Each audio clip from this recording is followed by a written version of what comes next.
ప్రతి మహిళకి నేను 1500 రూపాయలు ఇస్తాను అధికారంలోకి రాగానే అని చెప్పని ఏదైతే ఆయన హామీ ఇచ్చారో దాన్ని పూర్తి చేయలేదు. మా నిరుద్యోగ సోదరులు ఎవరైతే ఉన్నారో నేను అధికారంలోకి రాగానే మీకు నిరుద్యోగ భృతి ఇస్తాను అని చెప్పని ఏదైతే హామీ ఇచ్చారో ఆ హామీ గారు పూర్తి చేయలేదు. 50 ఏళ్ళకే పెన్షన్ ఇస్తానని చెప్పారు చంద్రబాబు గారు. ఆ హామీని కూడా ఆయన పూర్తి చేయలేదు.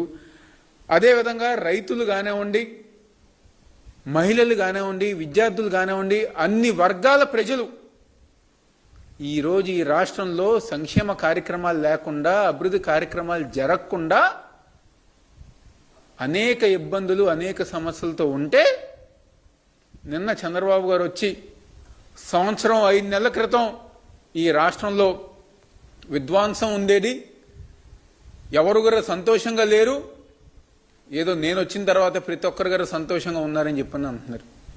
మేము ఒకటే అడుగుతున్నాం, ఈ హామీలు నెరవేర్చండి.